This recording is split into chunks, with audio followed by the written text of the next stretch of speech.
Entertainment. Nos quedamos en el comentario de estos primeros 45 minutos en la voz del señor Marcelo Armijos.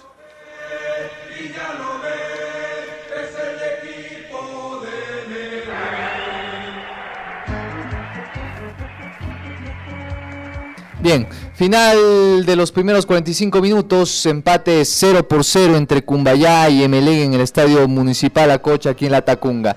Me quedaba con algo que mencionaba el señor Viteri, que mencionaba sobre el equipo de Cumbayá y la plantilla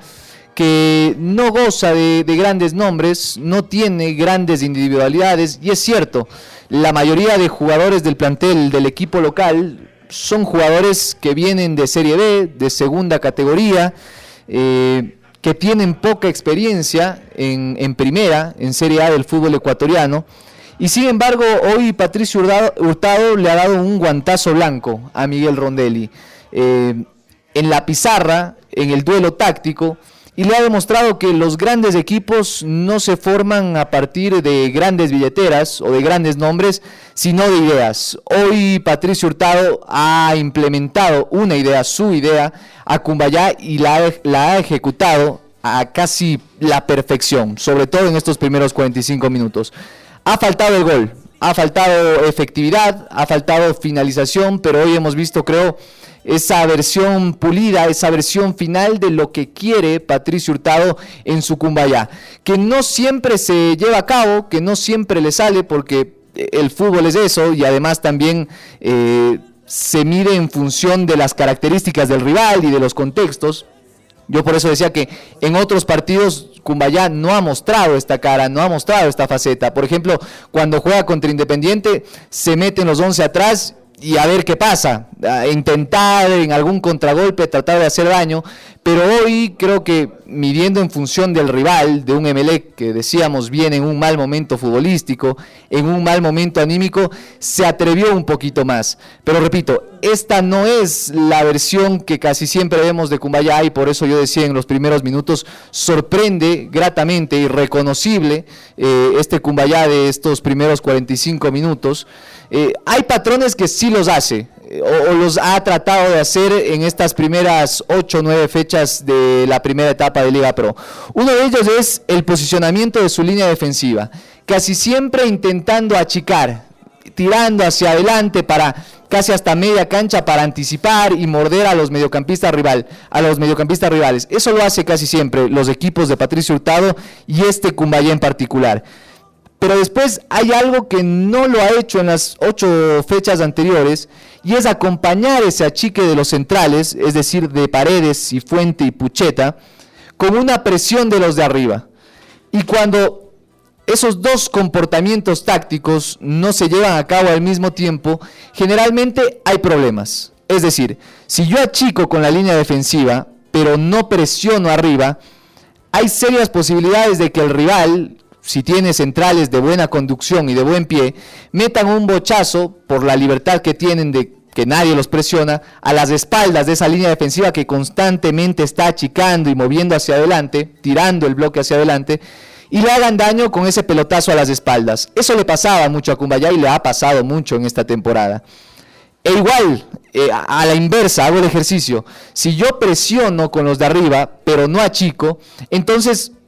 ese movimiento de la línea defensiva al quedarse atrás y no tirar hacia adelante, queda un terreno despoblado enorme en el medio campo que el rival encuentra para poder progresar más allá del acoso o la incomodidad que puedan proponer los delanteros de aquel equipo. Bueno, si esos dos comportamientos, repito, achique y presión, se llevan a cabo al mismo tiempo, ocurre esto: un partidazo de Cumbayá en el cual es un bloque compacto que no cede espacios, que tapa líneas de pase, que incomoda a los mediocampistas rivales, y por ende lo que le toca a Leguizamón, a León y a Fará es pelotazo largo, botarla arriba, ver qué pasa. No logra conectar a Alberti, no logra conectar a Espinosa, mucho menos a Chamba y a García. Ya vamos a hablar un poquito más en profundidad de Emelec, pero le toca mucho el pelotazo en largo. Ahora quiero enfocarme primero en el equipo local en este primer análisis. Y entonces, repito, al hacer esos dos movimientos, Cumbayá está haciendo un partido casi perfecto en el cual, sin balón, que además es el trabajo más importante en el fútbol a veces es el trabajo sin balón. Fíjense ustedes, el tiempo promedio de los 90 minutos que se juega un partido, que un futbolista tiene contacto con la pelota, son de 2 minutos a 2 minutos 30. Un jugador en un partido no toca la pelota más de 2 minutos en su totalidad. Y de ahí, de estos datos, de esta métrica, sale el resultado de que es mucho más importante a veces el trabajo sin balón. Y mira que lo está haciendo bien Cumbayá. Después, con pelota también, sorprendiendo con ciertos comportamientos que no lo habíamos visto antes, con un Luis Gustavino, yo por eso decía, más allá de que es un 5-3-2, el esquema con el cual parte Cumbayá, cuando tiene la pelota, ese 5-3-2 pasa a ser un 3-5-2, es decir, se quedan los tres en el fondo, y los carrileros, Suárez por izquierda y Gustavino por derecha, pasan a ser parte de los mediocampistas, pasan a trabajar en zona media, y Paredes y Michael Valencia tienen la tarea de ocupar una zona más interna en el campo de juego, de aparecer casi incluso Paredes como enganche. Ya quiero hacer un párrafo aparte de Juan Carlos Paredes porque la verdad está haciendo un partidazo y la verdad es que es un crack. Ya voy a hablar sobre Paredes. Pero entonces, Paredes y Michael Valencia se cierran a jugar por dentro para permitirles la banda libre a Gustavino y a Darwin Suárez, y entonces ya tiene mucha más gente para atacar que en otros partidos no encontraba. En otros partidos casi siempre Tapia levantaba la cabeza y tenía dos opciones, los dos puntas, Duma o Maciero, o en otros partidos al ser el titular Batalla o Maciero. Bueno, ahora Tapia levanta la cabeza y lo tiene a Duma, a Maciero, a Paredes, a Valencia y además a los laterales que se proyectan tanto a Darwin Suárez por izquierda como a Gustavino por derecha. Y entonces es un equipo que sin balón trabaja bien, defiende bien, neutraliza al rival, no lo deja jugar, y que cuando tiene la pelota tiene suficientes opciones de pase delante de la línea del balón para elaborar, para también intentar construir. Y por lo tanto ya no depende tanto de individualidades como yo decía en la previa o en el análisis del arranque del saludo, que dependía mucho de lo que puede inventarse Batalla, sino que ya colectivamente el equipo viaja junto, el equipo suma pases en corto para llegar lejos y logra elaborar y generar situaciones de gol. Sobre todo me gustó mucho esa microsociedad de Juan Carlos Paredes Gustavino, que actúa de forma casi simbiótica y casi automática, porque cuando Gustavino va por fuera, Paredes sabe que tiene que ir por dentro, y cuando Paredes va por fuera, Gustavino sabe que tiene que hacer esa diagonal y pasar a jugar por pasillos interiores. Después, como digo, el mejor del partido para mí ha sido Juan Carlos Paredes por su desgaste físico, por su recorrido, su ida y vuelta en el campo de juego. Es el abanderado, el primero que mira que es el más experimentado y es el primero que se pone el overall y en decir vamos todos a presionar. No es ese jugador experimentado que dice, oye, yo tengo jerarquía, yo tengo galones, vayan a defender ustedes, vayan a presionar ustedes. No, Paredes es el primero del equipo que toma la batuta y les dice vamos a presionar, y por eso se molestaba en alguna jugada en la cual fue Paredes, Duma y Maciero y no acompañaron en la presión Michael Valencia y Rommel Tapia. Y el trabajo sin balón, bien de Paredes, destaco esas cualidades y ese sacrificio, pero sobre todo con balón.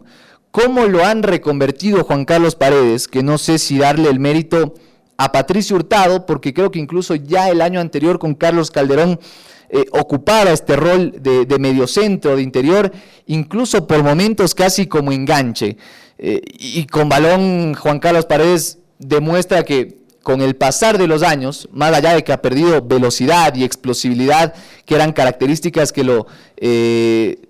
o sus características más fuertes en años anteriores, ha ganado en entendimiento del juego, y por eso Paredes quizá ya no está para ser lateral o ese carrilero que pasaba, ganaba línea de fondo, proponía duelos, tiraba gambete y metía centros, pero ha pasado a ser un Juan Carlos Paredes mucho más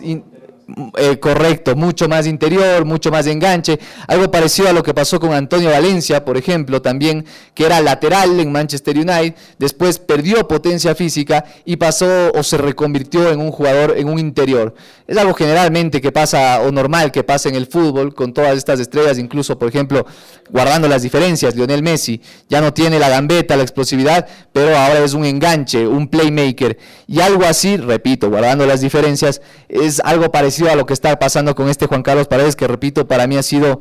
el man of the match, el mejor jugador de estos primeros 45 minutos, ¿no? Todavía falta un segundo tiempo en el cual vamos a ver qué propone Cumbayá. Ahora sí vamos a pasar a hablar un poquito de Emelec, que, a ver, el análisis de Emelec también se basa un poco en lo que ha hecho Cumbayá para neutralizarlo. Por eso yo siempre digo que en el fútbol es lo que yo quiero hacer, lo que puedo hacer por mis jugadores o los jugadores que tengo, y también lo que me permite hacer el rival,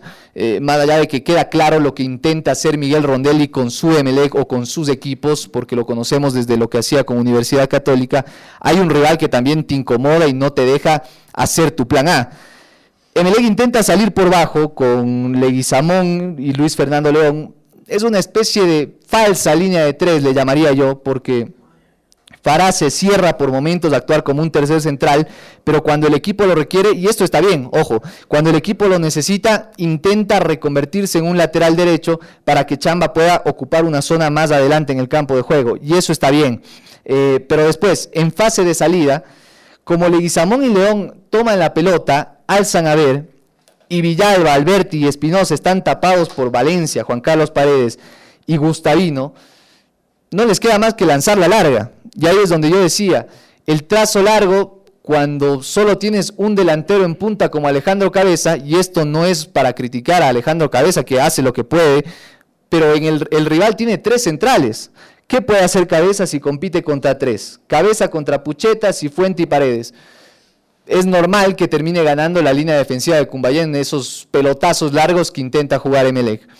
Y después, por lo tanto, ante un rival que neutraliza la zona media de Cumbayá, necesita de una mayor movilidad de Chamba y García, que hasta el momento han estado desapercibidos. Vamos a ver si hay un cambio en esta zona o qué pasa en el segundo tiempo, pero ninguno de los dos se ha tomado ese protagonismo de aparecer a las espaldas de los mediocentros de Cumbayá, pedir la pelota y por ende ofrecerle una salida limpia al conjunto eléctrico. Eso un poco el análisis que hemos visto en estos primeros 45 minutos, pasó rápido este entretiempo, ya saltan los equipos al campo de juego, nos va a avisar Churos también si hay variantes, esto está a solo segundos de arrancar. Tú pones la actitud y maratón.